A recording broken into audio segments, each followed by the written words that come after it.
안녕하세요. 저는 30대 후반에 들어선 남자입니다. 저는 택배 배달 일을 하는 사람인데요. 매일 채널의 감동적인 일들을 들으며 일하고 있습니다. 감사합니다. 마음이 따뜻해지게 해주셔서요. 택배 일을 하다 보면 정말 뉴스에 나오는 것처럼 소위 갑질에 노출되기도 하거든요. 그럴 땐 사람에 대한 미운 마음도 생기기 마련인데 이 채널의 이야기들은 사람에 대한 희망이 아닌 남은 것을 알려주는 것 같아 좋더라고요. 집에 들어가 저녁 먹으며 아내와 채널에서 들은 이야기를 나눌 때도 있는데 아내가 당신도 그 얘기 한번 보내봐 하더라고요. 별거 아닌 것 같아 그냥 넘어갈까 하다가 명절을 보내며 이렇게 글을 써봅니다. 글 쓰는 것과는 거리가 있는 사람인지라 긴장도 되고 떨리는데요. 천천히 말하듯이 써보겠습니다. 말씀드렸다시피 저는 택배 기사입니다. 이 일을 시작한 지는 이제 10년 좀 넘은 것 같네요. 이 일을 시작하기 전까지 저는 각종 배달 일을 다 했습니다. 음료 배달, 가구 배달, 전자제품 배달, 이삿짐 센터까지 배달이란 배달은 거의 다 해본 것 같습니다. 공고 졸업해서 학교에서 취업 연계를 해줘서 다니게 된 공장은 오래 다니지 못했습니다. 대리라는 사람이 어린 저희들에게 폭력까지 행사하며 괴롭혀 견디질 못했죠. 제가 한 덩치 하는데 못 참고 멱살까지 잡았다가 차마 때리지는 못하고 그냥 사표 쓰겠다고 하고 공장을 벗어나 버렸거든요. 제가 그러고 나오니 제 뒤로도 줄줄이 사표 쓰고 나온 친구들이 생겼고 그 중에 한 친구가 명구가 너 할 일 없으면 나랑 음료회사 안 다닐래? 라고 해 음료회사 배달 보조로 다니게 되었죠. 음료 박스를 올리고 내리고 힘을 쓰다 보니 어깨가 안 좋아지더라고요. 그래서 치료를 받다가 도저히 안 돼서 1년 정도 일하다 그만두고 4개월 치료를 받았습니다. 그러다 아버지 친구분이 하시는 가구점에서 배달일 하는 사람을 구하는데 음료 배달보다 건당 수당이 높다는 소리를 듣고 그 일을 하게 되었습니다. 수당은 높은데 일이 일정하게 있는 것이 아니다 보니 월급이 적더라고요. 그래서 하게 된 일이 전자제품 배달 일이었습니다. 군대에 다녀오기 전과 군대를 다녀오고 나서도 좀 했던 일이었습니다. 전자제품 배달은 서비스 평가까지 신경 써야 하는 일이다 보니 꼼꼼히 하면서 열심히 했습니다. 그러다 같이 출장을 갔던 사다리차 기사님께서 혹시 이삿짐 센터 일해봤어요? 거기 일이 여기랑 비슷한데 좀 더 힘들고 일하는 날짜가 많아서 돈이 좀 더 돼. 내가 아는 사장님이 사람 좀 소개해달라던데 생각 있어요? 라고 하시더라고요. 돈만 쫓은 것은 아니지만 혹했습니다. 전자제품 서비스직도 열심히 했지만 군대에 다녀오고 다시 시작하면서는 좀 맥이 빠졌다고 할까요? 군생활 포함해 한 4년 정도 하다 보니 좀 변화를 가지고 싶었던 터라 기사님의 말에 혹해지더라고요. 그래서 사장님 명함을 받고 연락을 하고 만나 면접을 보게 되었습니다. 사장님께서는 절 보시더니 어휴 덩치가 좋네. 힘 좀 쓰나? 하며 반가워하셨습니다. 이삿짐 센터에서 일하시는 분들은 한 10분 정도 되시는데 줄을 짜서 움직이신다고 하셨습니다. 전에 일하던 곳하고 비슷한 것 같으면서도 좀 더 힘들 거예요. 아무래도 가전제품만 있는 곳하고는 다르니까. 이력서 보니까 가구도 해보고 해서 하면 잘하겠네. 어떻게 해볼래요? 라고 선뜻 말씀하시는 사장님의 말씀에 저도 모르게 하겠다고 했습니다. 그리고는 그 다음 주부터 이삿짐 센터에서 일을 했습니다. 그때까지도 나름 배달 일을 하며 인이 박혔다고 생각을 했는데 이삿짐을 나르는 일은 그 전에 다른 일들하고는 차원이 달랐습니다. 얼마나 고되던지 하루에 2탕을 하는 날은 다음날 쉬지 않으면 견디지를 못하겠더라고요. 그래도 수당이 세서 통장에 돈이 쌓이는 게 보이니 견뎌지기는 했습니다. 한 2년 정도 했던 것 같습니다. 그러다 일이 터지고 말았죠. 6시부터 포장을 해야 오후 3시에도 끝날까 말까 한 집이었습니다. 지역이 바뀌기도 하고 짐도 워낙 많은 집이라 정리 이모님까지 5인이 한 조로 묶인 집이었습니다. 이사 비용도 당연히 높은 집이니 사장님께서 여럿이 나가는 집일수록 더 신경 쓰고 혹시나 파손이나 분실나면 큰일이니까 주의들 해. 견적 내러 갔는데 그 아주머니 보통 아니더라. 집에 비싼 게 많다면서 신분 확실한 사람들만 보내라고 으름장을 놓더라고. 라고 미리 당부를 하셨기에 모두들 긴장을 하기도 했습니다. 대부분 정갈하게 일을 하시는 분들이었지만 미리부터 깐깐한 집을 갈 때는 일부러 더 베테랑 쪽으로 짜서 가거든요. 그래야 뒷말이 안 나오고 본사 컴플레인이 안 걸리니까요. 사장님을 포함해 베테랑 삼촌, 이모들과 열심히 했습니다. 이사 나오는 집까지 꼼꼼히 살피고 남은 짐이 없나 살피고 출발을 했죠. 도착한 집에 짐을 내리고 가구 배치를 하는데 여기라고 했다가 저기라고 했다가 책장에 올리는 책이며 여러 짐까지 이리저리 까다롭게 고는 주인 여자 때문에 짜증이 나긴 했지만 무사히 이사를 마쳤습니다. 결제만 받으면 저희는 철수를 하려고 사장님이 올라가신 후 저희는 물을 마시며 쉬고 있었습니다. 그날은 그 이사뿐이라 얼른 가 쉴 생각에 늘어졌죠. 그런데 사장님이 내려오시더니 혹시 폐물함 못 봤어? 그게 없어졌다네. 다시 한번 봐봐. 라고 하시는 겁니다. 그래서 아까 그거 저 사모님이 차에 안고 탔잖아요. 그걸 왜 우리한테 물어? 라고 하는데 뒤따라왔는지 그 주인 여자가 저를 노려보더니 무슨 소리야? 너희가 실었잖아. 그 안에 얼마나 비싼 게 많은데. 아저씨 어쩔 거야? 그 안에 3억 원어치는 들었다고. 라며 악을 쓰듯 소리를 치더라고요. 그러자 이모님이 사모님 제가 아까 귀중품은 따로 챙기시는 게 좋다고 말씀드리면서 보자기에 싸서 드렸잖아요. 그래서 저희 직원이 말한 대로 안으시고 차에 오르시는 걸 제가 봤는데요. 번거로우시겠지만 차량 한번 확인해 보시죠. 라고 정중히 말씀을 하셨습니다. 그러자 그 주인 여자는 이모님의 뺨을 치더니 아니 그럼 내가 일부러 감추고 덤터기를 씌운다는 거야? 이것들이 날 뭘로 보고 이따위로 구는 거야? 너 내가 누군지 알아? 라며 소리를 쳤습니다. 저는 이모님을 제 뒤로 밀며 지금 어디에다 손을 댑니까? 한번 찾아보는 것도 힘듭니까? 자꾸 이렇게 행패를 부리시면 경찰 부르겠습니다. 하고 큰 소리로 맞서니 주춤하며 뒤로 물러나더군요. 그러면서 제가 휴대폰을 꺼내어 112를 누르자 없기만 해봐 하면서 차 쪽으로 가더군요. 따라가신 사장님이 보시니 당연히 폐물함은 이모님이 보자기에 싸드린 대로 그 차에서 나오더라고요. 사장님이 안에 물건 확인 안 해보셔도 돼요? 라며 물으시니 그 주인 여자는 됐어요. 아까 저 여자랑 확인했는데 뭐. 참나. 내가 이런 실수하는 사람이 아닌데. 뭐 됐어요. 그리고 이삿짐 비용이 왜 이렇게 비싸요? 좀 깎아요. 라며 가격 실랑이를 하더라고요. 아마 그게 본 목적이었겠죠. 그런데도 사장님은 웃으시면서 아유 사모님 저희 직원 병원비도 주셔야 하는데 저희가 그것도 얘기 안 하잖아요. 저희는 정찰제로 받아요. 이 집은 짐도 이렇게 많은데 그러지 마세요. 이사한 집에서 행복하셔야죠. 이런 돈 깎으시면 안 되죠. 라며 좋게 말씀하셨습니다.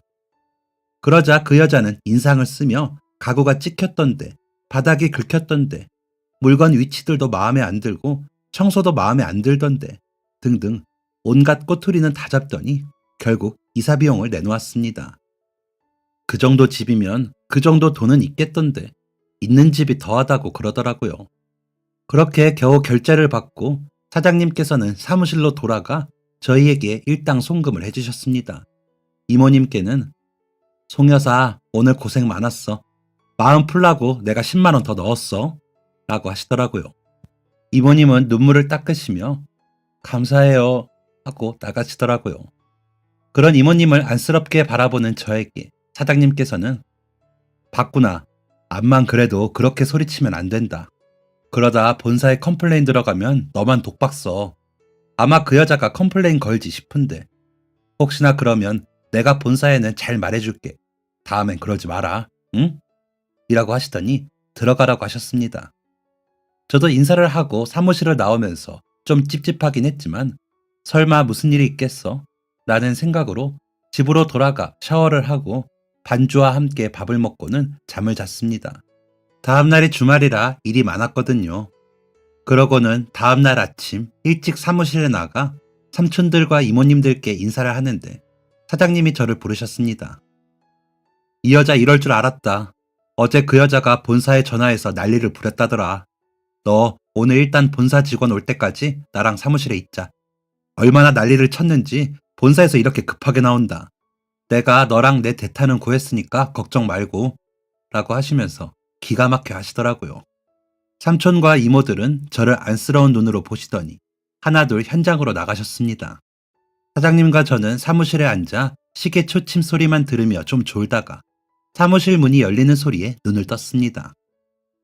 박명국 씨, 고객에게 위협을 가했다던데 사실입니까? 그 고객께서 너무 무서우셨다면서 연락을 하셨어요. 어떠한 상황에서도 고객 앞에서는 목소리를 높이지 마셨어야죠. 라며 딱딱한 말투로 말하는 본사 직원에게 저는 아니 그럼 생떼를 쓰면서 물건 없어졌다고 소리치다가 같이 나간 이모님 따귀까지 때리는 사람한테 어떻게 해야 합니까? 라고 했습니다. 하지만 본사 직원은 그런 상황이었어도 고객님 앞에서는 목소리가 커지는 건 있을 수 없는 일이죠. 그럼 정말 큰 소리로 위협을 하셨다는 겁니까? 라며 저를 몰아붙이더군요. 그러자 사장님께서는 이 사람이 덩치가 좋으니 좀 무서우셨을 수도 있지만 그런 일 없습니다. 저희 직원에게 그 여사님이 손을 대니까 막아선 것뿐이죠.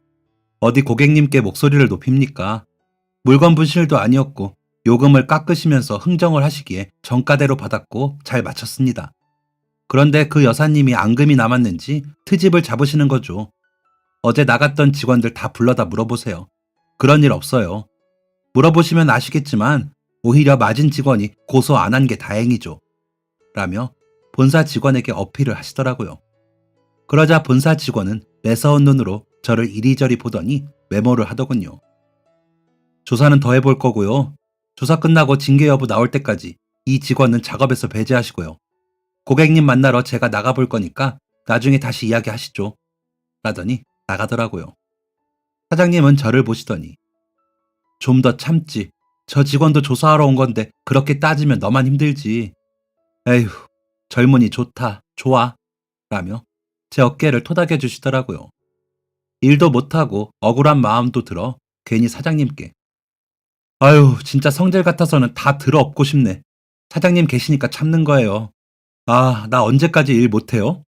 라며 웃고는 인사를 하고 집으로 왔습니다. 한 일주일 정도 일을 못했던 것 같습니다. 사장님은 매일 전화를 하셔서는 본사에서 아직 연락은 없는데 대기하고 있어. 별일 있겠냐? 라고 하셨습니다. 그러다 모르는 번호로 전화가 와 받으니 박명국 씨, 하하이사 본사 이몽석입니다. 라며 하더라고요. 아, 이제 일하란 얘기인가 보다. 라고 생각이 들어 네, 박명국입니다. 라고 답을 하니 고객님께서 도저히 합의를 못 하시겠다고 하시네요. 점장님이 가셔서 사과를 하셨는데도 못 받아들이시겠대요. 그래서 내부 회의 결과 계약 종료를 하는 것으로 결과가 났습니다. 사장님께는 연락이 갈 거고요. 그동안 고생 많으셨습니다. 라더니 전화를 끊더군요. 어이가 없어 허탈해 하고 있는데 곁에서 저를 보던 어머니가 왜? 이제 나오래? 왜? 라며 물으셨습니다. 괜히 어머니에게 아니야, 나 사무실 가서 좀 더 알아보고 올게. 라며 옷을 챙겨 입고는 집에서 나왔습니다. 어머니에게 그렇게 말하고 나오기는 했지만 저는 친구들을 만나 술을 마셨습니다. 사장님께 계속 전화가 왔지만 받지 않았습니다. 속상했거든요. 억울하기도 하고요. 그 여자에게 쫓아가 따져볼까 싶을 정도로요. 하지만 정말 그럴 수는 없는 일이었습니다. 당장에 무슨 일을 해야 하나 싶었습니다. 저희 아버지, 어머니는 지금은 많이 사라졌지만 지하철역 앞이나 버스 정류장 옆에 있는 판매점을 운영하시는 분들이었습니다. 요즘은 복권을 파시는데 예전에는 간단한 간식이나 신문, 버스표 같은 것들을 파셨죠. 겨우 밥이나 굶지 않을 정도의 수입이었지만 다리가 불편하신 아버지가 하실 수 있는 일은 그리 많지 않았기에 부모님은 그 일을 열심히 하셨습니다. 그러다 제가 돈을 벌기 시작하면서 부모님은 모든 수입을 합쳐 제 이름으로 적금을 드시고 청약을 넣으시면서 즐거워하셨습니다. 저는 한 달에 15만 원 용돈으로 생활하면서 부모님이 한 달에 한 번 보여주시는 통장을 대충 볼 뿐이었지만 좋았습니다. 제가 집에 도움이 되는 것 같아서요. 어머니께서 우리 명국이 덕에 엄마가 밥상에 조기를 다 나본다 라면서 좋아하시는데 제가 번 돈이 집 생활에도 도움이 되는 걸 보니 좋더라고요. 그러다 이삿짐 일을 하게 되면서 어머니께 따로 돈을 드리며 엄마, 이거는 엄마가 써. 이건 아버지나 나한테는 쓰지 마. 라며 큰소리도 쳐봤는데 이제 일을 못하니 눈앞이 깜깜하더라고요. 당장에 다음날 적금과 청약 부을 돈은 또 어쩌나 싶어 속에서 우라가 치밀었습니다. 친구들은 오랜만에 만나자더니 혼자서 인상을 쓰고 술만 마시는 저에게 무슨 일 있냐고 묻더군요. 그런 친구들 물음에 야, 가진 거 없고 몸 쓰는 놈은 억울해도 풀 길이 없다. 라며 있었던 일을 이야기했습니다. 친구들은 와, 진짜 그 여자 미친 거 아니야? 회사에서는 그 여자 말만 듣고 그래? 와, 장난 아니다. 라며 같이 화를 내줬습니다. 그러다 한 친구가 요즘 택배 기사들도 많이 뽑던데 너도 거기 가봐. 너 이력도 있으니까 괜찮지 않을까? 라고 하더라고요. 그래서 택배? 라고 생각한 것만 기억이 납니다. 눈을 뜨니 제 방이더군요. 술을 엄청 마시고 집으로 돌아온 것 같은데 어떻게 왔는지 모르겠더군요. 휴대폰, 지갑, 웃옷 다 무사히 있는 것을 확인하고 화장실 갔다가 나오니 머리가 아팠습니다. 한숨을 쉬고 있는데 전화벨 소리가 들렸습니다.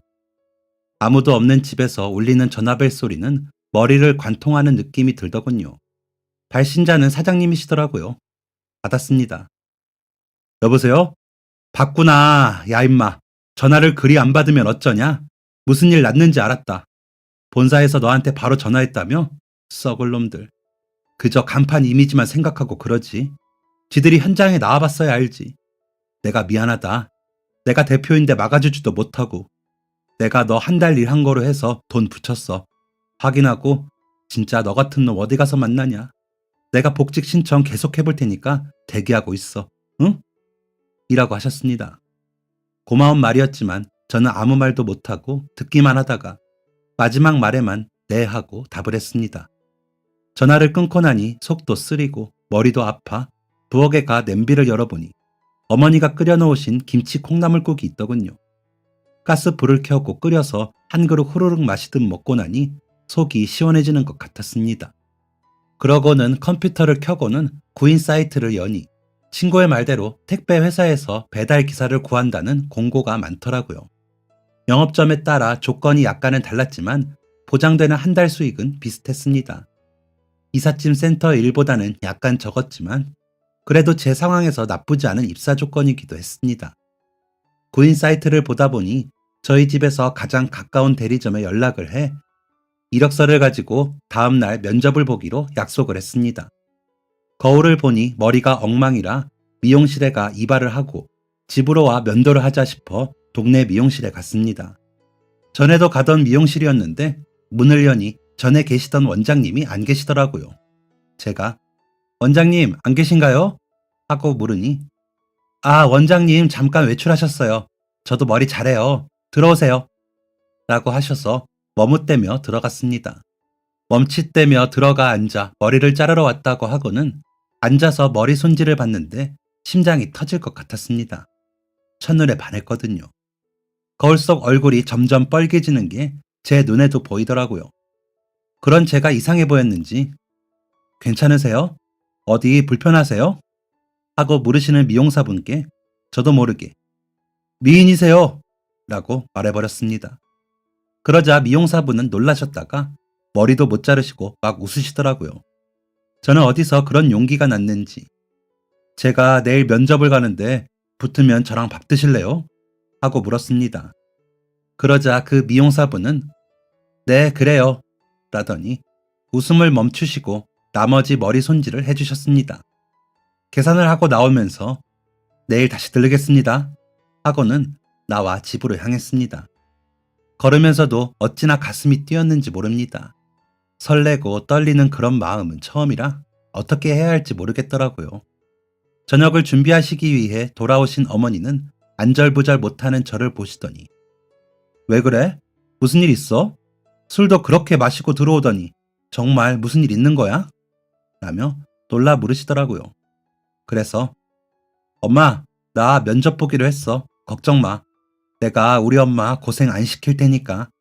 라며 웃어 보이고는 욕실로 가 면도를 했습니다. 콧노래를 부르며 면도를 하는 저를 보신 어머니는 안심하시는 것 같았습니다. 저녁을 먹고 잠을 자러 들어가서도 그 여자분의 얼굴이 떠올랐습니다. 그분과 저녁을 먹기 위해서라도 저는 면접을 잘 보기로 마음먹었습니다. 다음 날 약속 시간에 맞춰 찾아간 영업점은 정신없이 바쁜 곳이더군요. 저에게 일하게 되면 어떤 조건으로 일을 하는지 설명하시는 점장님이란 분도 젊어 보이셨습니다. 아마 배달 일을 해보셨어도 힘드실 거예요. 업무량도 많으실 거고요. 그래도 열심히 하신 만큼 수입이 보장되니 그런 점은 걱정 마시고요. 고객 응대는 뭐 제가 말씀드리지 않아도 잘하시겠네요. 이력 보니. 언제부터 근무 가능하세요? 라고 하시기에 저는 빠를수록 좋습니다. 라고 답을 했습니다.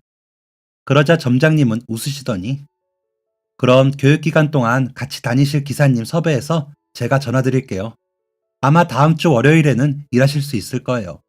앞으로 잘 부탁드립니다. 라며 악수를 청하시더군요. 그래서 악수를 하고 나오면서 저는 발걸음을 재촉했습니다. 그 미용사분과 저녁 먹으러 얼른 가야 했으니까요.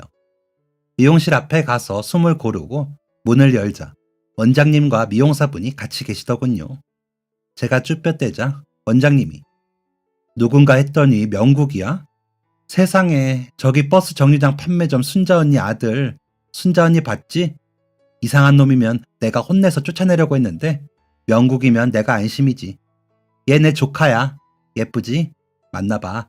오늘 보고 아니면 빨리 접고 기다 싶으면 얼른 날 잡아. 라며 웃으셨습니다. 미용사분도 웃으시고요. 저는 원장님께 인사를 하고는 미용실 밖에서 기다렸습니다. 잠시 뒤 여자분이 나오시더군요. 제가 앞서 가다가 휙 뒤돌아 드시고 싶으신 거 있으세요? 라고 물으니 저는 아무거나 다 잘 먹어요. 라며 웃으시더라고요. 그래서 스파게티 좋아하세요? 라고 물으니 네 라고 하기에 저희 동네에서 제일 분위기 있는 스파게티 전문점으로 갔습니다. 그나마 나은 거지 좋은 식당은 아니었지만 저희는 맛있게 식사를 했습니다. 식사를 마치고 전화번호를 알려주실 수 있을까요? 라고 제가 묻자 여자분은 번호를 제 휴대폰에 누르더니 제 이름은 신미영이에요. 이름도 안 물어보시네요. 라고 하시더라고요. 그 순간 아차 싶어 놀랐더니 그 모습을 보고 또 웃으면서 진짜 순진하신 것 같아요. 어머님이 얼마 전에 머리 하시면서 아들 자랑 많이 하셨거든요. 그 아드님인지 몰랐다가 오늘 알고 나니까 어머니가 무슨 자랑 하신지 알겠어요. 라며 웃더군요. 웃는 그 여자분의 모습이 너무 예쁘고 보기 좋았습니다. 이런저런 이야기를 나누어 보니 여자분은 저보다 3살이 많았고 지방에서 미용학원에서 공부를 하고 고모가 계시는 저희 동네로 왔다고 했습니다. 미용일 하기 전에는 공장에 다니다가 너무 힘들어서 그만두었고 부모님이 모두 시장 근처에서 장사를 하신다고 하더라고요. 그런 이야기 끝에 저는 미용 씨와 결혼하고 싶습니다. 라고 했더니 눈이 엄청 커지면서 놀라더라고요. 진심이었습니다. 무슨 감이었는지는 모르겠지만 이 여자다 싶었거든요. 그러니까 저 앞으로 만나실 거면 결혼을 염두하고 만나주세요. 아니면 거절해 주시고요. 라고 하고는 미용실로 다시 데려다 드렸습니다. 들어가시면서 연락 주세요. 라고 하시는데 집으로 돌아가는 제 발걸음은 날개를 단 듯 가벼웠습니다. 저와 결혼을 전제로 만나겠다는 뜻으로 들렸거든요. 그렇게 그 여자분과 저는 교제를 하게 되었고 저는 택배 일을 시작하게 되었습니다. 일을 마치는 시간이 비슷하다 보니 만나서 데이트하기도 좋더라고요. 피곤해도 만나서 심야 영화를 보기도 하고 24시간 국밥집에 가서 밥도 먹으며 알콩달콩 만났습니다. 어머니는 여자친구를 마음에 들어 하셔서 저희가 만나는 걸 반가워하셨습니다. 그러시더니 그동안 부은 적금과 예금 통장, 청약 통장을 내미시며 이 정도면 이 동네 전세는 얻어. 이걸로 결혼해. 라고 하시더라고요. 어머니가 그러시니 저도 더 미룰 이유도 없어 결혼을 하자며 여자친구에게 말을 했습니다. 그러자 여자친구는 우리 그러지 말고 명국 씨 부모님 집에 2층으로 들어가 사는 건 어때? 나는 할머니 할아버지가 키워주셔서 그런지 멀리 안 가고 그렇게 사는 거 나쁘지 않은 것 같아. 나도 그동안 번 돈 합칠 테니까 그렇게 하자. 어머님이랑 나 사이 좋아. 라고 하더군요. 너무 고맙더군요. 아버지 다리가 불편하시다 보니 어머니 혼자 집에 힘써야 하는 일을 하실 때면 힘들기도 했기에 분가를 하더라도 제가 수시로 들여다봐야겠다고 생각하고 있었기 때문에 너무 반가운 제안이었습니다. 장인 장모님께 가서 결혼 승낙을 받고 저희는 식을 올리고 부부가 되었습니다. 둘 다 서비스직이다 보니 진상 손님을 만나는 날이면 밤에 잠자리에 들어서 힘들었던 이야기를 하며 잠들고는 했습니다. 이건 지금도 계속되고 있는데 얼마나 쿵짝이 잘 맞는지 수다를 떨다가 언제 잠들었는지도 모르게 잠이 드는 날이 많습니다. 아내는 머리가 마음에 안 드는 고객들이 소리를 치거나 돈을 내지 못하겠다고 할 때 제일 힘들어하고 저는 말도 안 되는 요구들을 다 들어줘야 할 때 힘들어하는데 그 일들을 이야기하다 보면 정말 밤이 짧을 정도입니다. 오죽하면 저희 아들 태명이 진상금지라고 진금이었습니다. 하루라도 진상을 안 만나면 좋겠다고 할 때도 있었습니다. 쓰레기 버려달라는 집도 있고 뭘 더 사다 달라는 집도 있고요. 엘리베이터가 고장이라 겨우 물건을 올려다 주었더니 물건이 오지 않았다고 난리가 나서 쓰레기통을 뒤지고 관리사무소에 CCTV 보여달라기도 하고요. 결국 받았으면서 못 받았다고 거짓말하는 블랙 컨슈머를 잡았던 적도 있습니다. 모두 뉴스에서나 보셨던 일이라 정말 저런 사람들이 있나 싶으시겠지만 굉장히 많답니다. 그래도 아내와 그렇게 말로 풀고 아들이 태어나며 책임이 있었기에 6년 정도 열심히 일했습니다. 지치고 힘들었지만 부모님을 비롯해 저를 바라보는 아내와 아이를 책임져야 하니까요. 몸도 마음도 지칠 때도 많았지만 아내도 노력해주고 있었기에 이겨내려고 애를 썼습니다. 하지만 그날은 감정이 격해지더라고요. 배를 눌러도 나오지 않고 전화를 해도 받지 않더군요. 하는 수 없이 집 앞에 택배 박스를 두고 확인 문자를 사진과 함께 전달을 하고 다음 배달지로 향하고 있는데 전화가 오더군요. 네, 싱싱택배 박명국입니다. 하고 받은 저에게 입에 담지도 못할 욕을 하며 누구 마음대로 집 앞에 택배를 그냥 놓고 가래? 내가 갈 때까지 기다려야 할 거 아니야? 이거 비싼 건데 없어지면 책임질 거야? 라고 하더니 계속 욕을 하더군요. 그래도 참고 그럼 고객님 다시 택배 수거해서 다른 곳 먼저 갔다가 다시 방문할까요? 하고 물으니 그렇게 할 수 있잖아. 할 수 있으면서 그런 거야? 너희는 진짜 안 되겠다. 진짜 내가 곧 가니까 기다려. 라면서 계속 욕을 하더라고요. 다른 택배도 많은데 마냥 기다릴 수 없어. 다른 고객님들이 많아 택배 회수 후 다시 방문하도록 하겠습니다. 하고는 이동을 했습니다. 통화 내용은 자동 녹음이 되고 있었고 문자 내용도 다 증거가 되기 때문에 영업소에 연락도 해놓았고요. 그러고 이동을 하는데 마음이 울컥하더라고요. 그렇게 욕을 듣고도 그 사람에게 한마디도 못하니 답답했죠. 그런데다가 다음 배달 물품이 생수와 쌀이더라고요. 엘리베이터가 없는 빌라 2층이라 더 버겁게 느껴지더라고요. 문 앞에 물건들을 쌓아놓고 배를 누르려고 보니 택배기사님 고생 많으십니다. 보시고 마음에 드시는 간식을 골라서 드세요. 무거운 짐을 배달시켜 고생하게 해드려 죄송합니다. 사정이 있어서요. 정말 감사합니다. 라고 붙은 쇼핑백이 문 앞에 걸려 있더라고요. 쇼핑백 안을 보니 에너지 드링크도 종류별로 있고 초코 간식, 에너지 바들이 들어있더라고요. 뭘 고르지 하다가 초코 간식 하나를 집어들고는 사진과 함께 배송 완료되었다는 문자를 보내드렸습니다. 그러자 감사합니다 라는 단문이 오더군요. 갑자기 마음이 환해지는 것처럼 방금 전까지 쌓여있던 화가 녹아내리더군요. 그렇게 좋아진 마음으로 나머지 택배를 배송을 하고 다시 그 집으로 가서 배를 눌렀습니다. 어린아이가 문을 열고 나오는데 그 뒤로 인상이 험악한 여자가 나와 당신 내가 오늘 컨디션이 안 좋아서 참는 줄 알아? 조심해! 라더니 문을 닫고 들어가더군요. 여전히 어이가 없고 화가 났지만 아까 골라온 초코 간식을 더듬어 만지며 마음을 가다듬었습니다. 그 후로 그 고객님 집에 배송이 있는 날이면 미리 기분이 좋아졌습니다. 주로 생수와 음료, 쌀, 생필품들이 대부분이라 무거운 것들이었지만 기분 좋게 배송을 했습니다. 초코 간식도 하나씩 챙겼고요. 챙긴 초코 간식은 잘 남겼다가 아들에게 주었습니다. 그런 착한 사람들의 기운을 아들에게 전하고 싶었거든요. 아내에게 그 집 이야기를 하면서 제 표정이 밝았는지 당신 초코 과자에 완전 넘어갔네? 라며 묻더라고요. 간식도 간식이지만 쇼핑백에 붙여놓은 메모가 더 마음이 좋더라고요. 진심이 느껴졌다고 해야 할까요? 그래서 그 사정이 무슨 사정인지 궁금해졌습니다. 그러다 비가 오는 날이었는데 종이 상자에 든 물품이 너무 젖어 안에 물건이 빠져나올 것 같더라고요. 그래서 사정을 말씀드리고 반품을 원하시면 반품을 해드리려고 먼저 벨을 눌렀습니다. 그러자 누구세요? 라는 나이든 여성분의 목소리가 들리더군요. 그래서 택배인데요. 비가 오는 바람에 상자가 젖어서 안에 물품이 나올 것 같아서요. 죄송한데 계시면 나와서 보시고 확인하시겠어요? 반품 원하시면 반품하겠습니다. 라고 했더니 문을 열고 나오시는데 할머님이시더라고요. 아이고, 무겁게 여기까지 들고 오셨는데 무슨 반품이에요. 이 정도는 그냥 쓰지. 세제인 것 같은데 괜찮아요. 내가 다리가 불편해서 우리 손녀가 시켜놓고 퇴근해서 안으로 옮겨주는데 기사님들 고생시키면 혼나요. 라며 웃으시더라고요. 그럼 이건 젖어서 옮기시기 힘드시니까 제가 이 안으로 옮겨놓겠습니다. 간식 너무 잘 먹었거든요. 감사합니다. 앞으로 문 열어주시면 제가 무거운 것들은 안으로 옮겨드릴게요. 라고 말씀드렸더니 아유 무슨 그러면 내가 우리 손녀한테 혼나.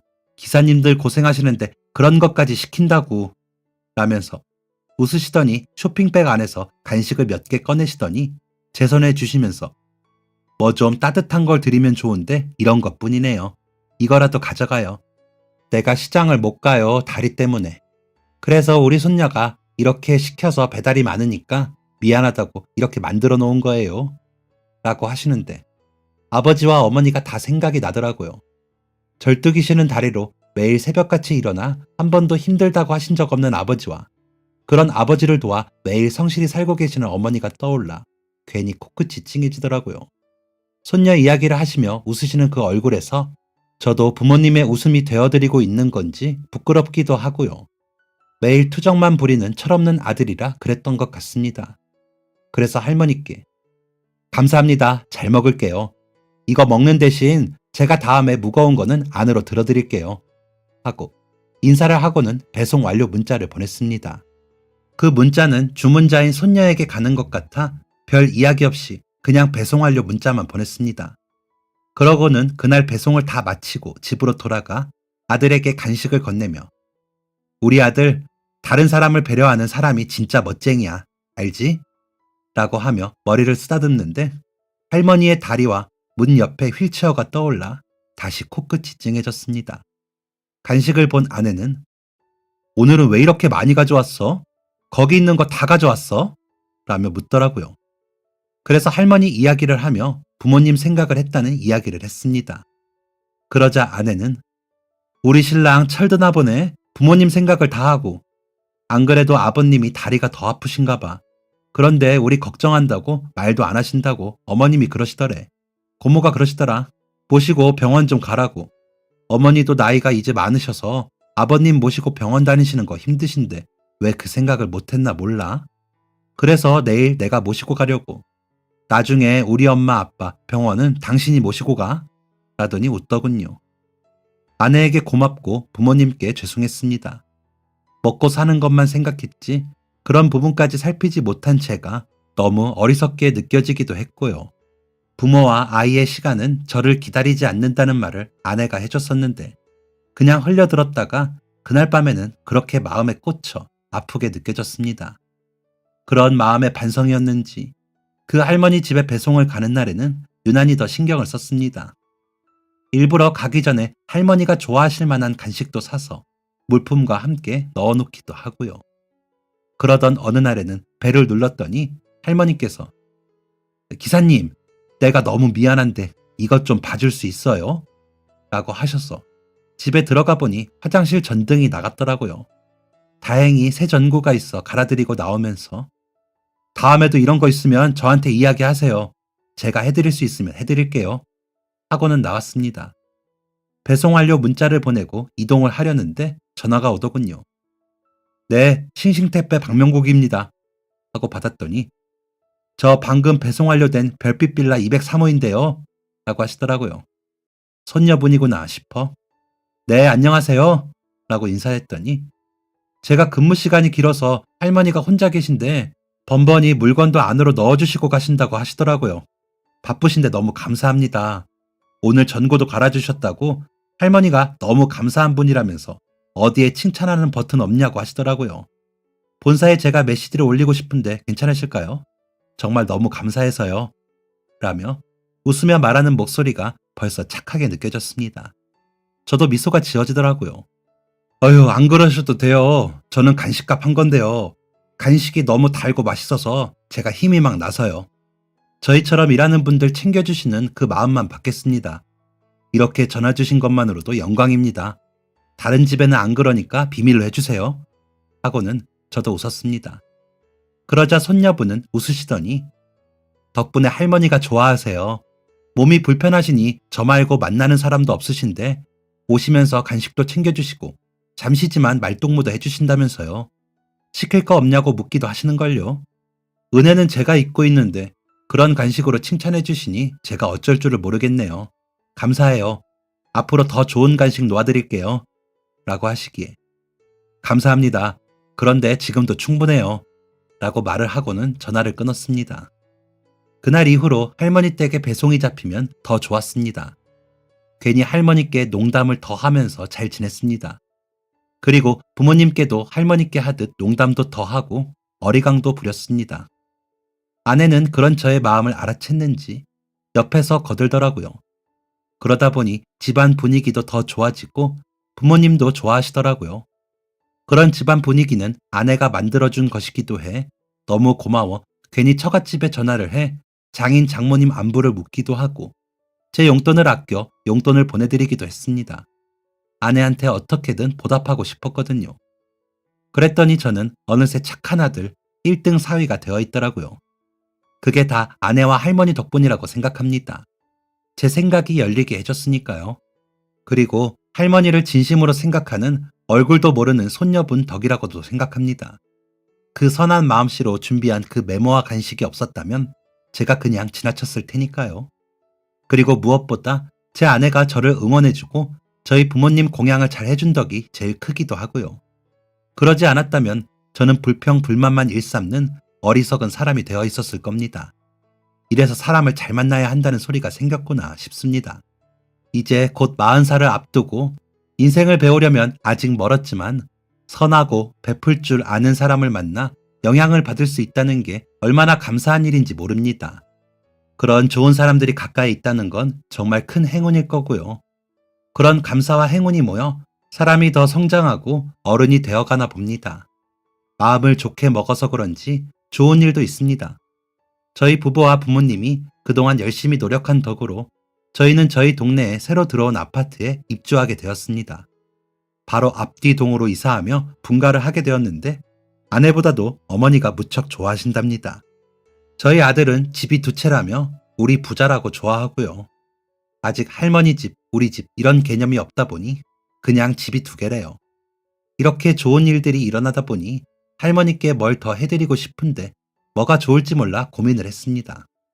아내에게도 이 마음을 이야기했더니 당신 쉬는 날 가서 할머니 산책 좀 시켜드려. 아버님도 병원 오가실 때 내 손 꼭 잡고 천천히 걸으시는데 꽃 피면 꽃 펴서 좋다 하시고 낙엽 떨어지면 낙엽 쳐서 좋다고 하시더라. 그 할머니도 집에만 계시면 답답하실 것 같아. 라고 하셔서 미리 손녀분께 말씀을 드리고 할머니 산책을 시켜드렸습니다. 30분 정도의 시간이었지만 할머니는 아이처럼 좋아하시면서 이 동네 이사 오고 제일 많이 다녔네. 고마워요. 라고 하시더니 직접 뜨셨다며 목도리를 주셨습니다. 그 목도리로 이번 겨울을 나고 있기도 하고요. 이번 설에는 부모님께 세배드리고 아내 친정에 갔다가 배송 때문에 할머니 댁에 가며 세배를 했습니다. 그러면서 마음속으로 기원했습니다. 저희 부모님, 장인, 장모님, 할머니 모두 건강하시고 오래오래 곁에 계셔 주시라고요. 제가 더 효도하고 더 도움드릴 수 있기를 바라면서요. 이런 마음도 선한 마음이라면 선한 마음이겠죠. 이루어지기를 간절히 바라는 마음입니다.